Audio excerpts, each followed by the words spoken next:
I am Ann Applebaum. I run the Transitions Forum at the Legatum's Institute, and I am speaking to مریم معمارصادقی, who runs Tavana, an online e-learning organization that teaches civic education, democracy, and human rights in Persian to Iran. Good morning, مریم. Talk to me at first a little bit about what Iranian propaganda is, how it works, and what its goals are.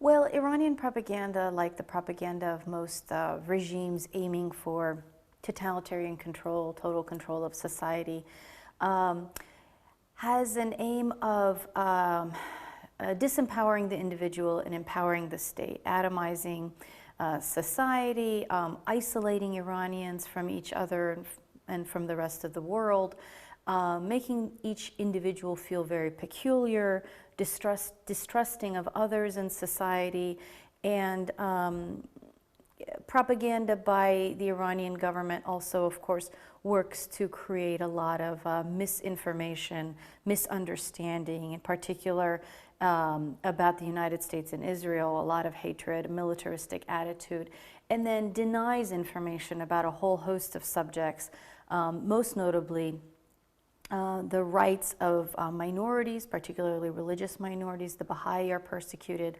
and the persecution is fueled by a lot of conspiratorial thinking and distrust and hatred. And of course, no information is provided, and a lot of denial is cultivated about the Holocaust.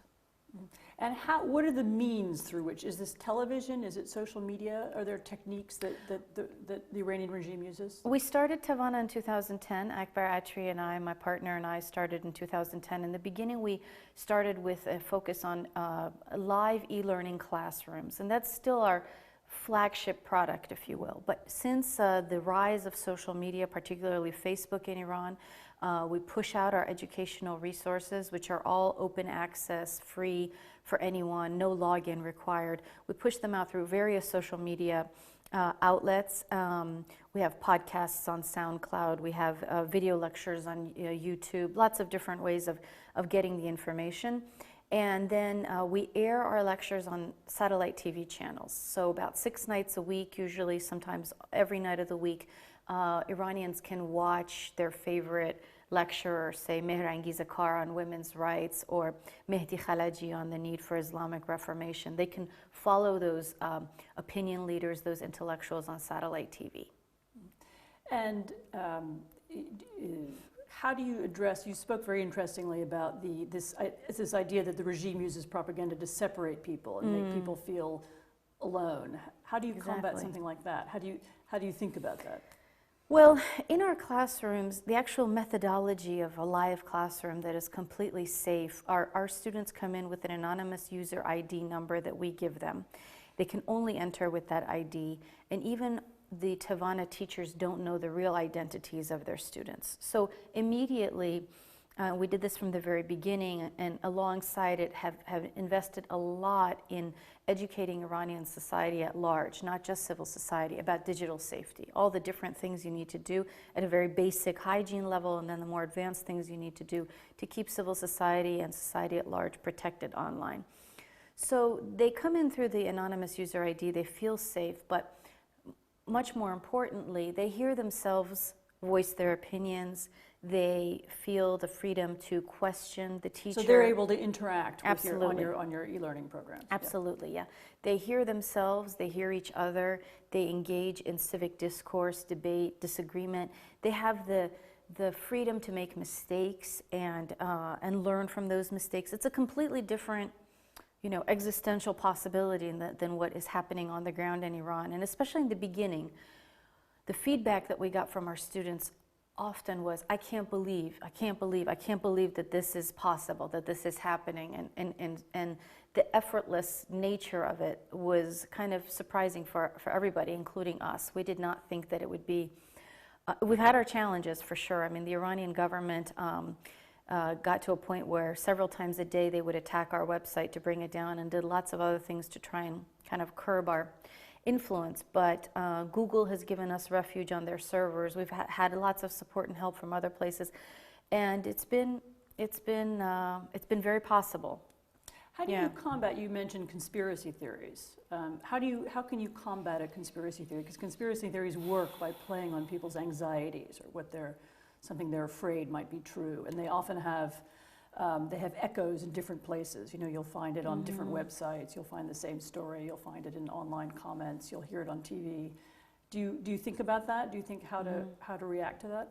Yeah, I mean, I think making human the stories of the people who Iranians are supposed to hate is very important.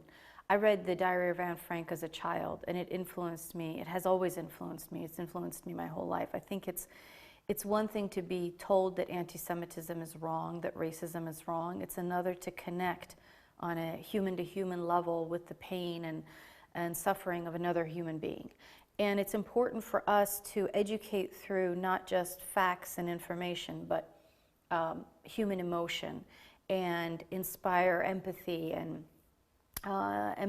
compassion and understanding that we're all human, that all Iranians are human, that all Iranians are equal, but as importantly, all people in the world are, and Iran is a part of the larger human family. I mean, it's difficult. There is a lot of misinformation about the Baha'i, but there's also now increasingly, because of the internet, really I have to say it's 90% because of the internet, even people who are regime insiders like Nurizad have left the regime, not just its institution, but its thinking, and have joined the opposition and have become outspoken, particularly on the regime's hardest red lines, which is one of them is the rights of the Baha'i. So he's gone to the homes of people who Baha'is who are in prison and visiting their kids and asking their kids for forgiveness for what the regime has done to them. So we really try to amplify that kind of very personal activism, very moral activism. Mm-hmm. Do you have a sense of numbers? Do you know how many people participate in your programs and watch your programs? Well, we have received over 16,000 applications from Iranians who want to participate in our live classes, and we've taught over 2,000 in the live classes. But we have many, many more who are taking our correspondence classes. And through social media, Facebook alone, we have a very high level of engagement. I mean, we're talking at the beginning of 2015. I say that because every month Facebook has much more reach inside of Iran, and the Tavana project is sort of very connected to Facebook, and it's always growing. But right now we're engaging between 1 to 2 million Iranians a week on Facebook, and engagement means clicking on or liking or sharing or commenting. The numbers of people who see our Tavana posts on Facebook is on average about 15 million a week as we speak now. And you're not afraid that will be blocked, that the regime will try and block it? This is all blocked. Everything we're talking about is blocked. But the Iranian people, like the Chinese and many others in the world, unfortunately have to use circumvention tools to get around regime filtering or blocking of the internet. But Iranians do that almost as a matter of course. The far bigger challenge for the Iranian context is that the regime, by design, lowers bandwidth. So it intentionally creates a very slow internet. And that is our biggest problem. Mm-hmm. Well, do you have plans for the future? How do you intend to expand? When we first started with Tavana, and then we, a couple years ago, started the Tavana Tech Project, so a multifaceted service that provides society at large, but especially techies, tech experts, with the cutting-edge resources and builds their capacity to help civil society. So if you're a techie inside Iran, how can you connect with an NGO or a newspaper or a group of activists to help them achieve their goals better and stay safer and more connected online. We're starting soon a new project, a sister project, focused exclusively on the idea of religious tolerance and combating hatred, recognizing the need for pluralism, countering Holocaust denial, understanding lessons from genocides, but also lessons from tolerance around the world. So focus on more values-based approaches to understanding human rights and democracy. Thank you very much. Thank you.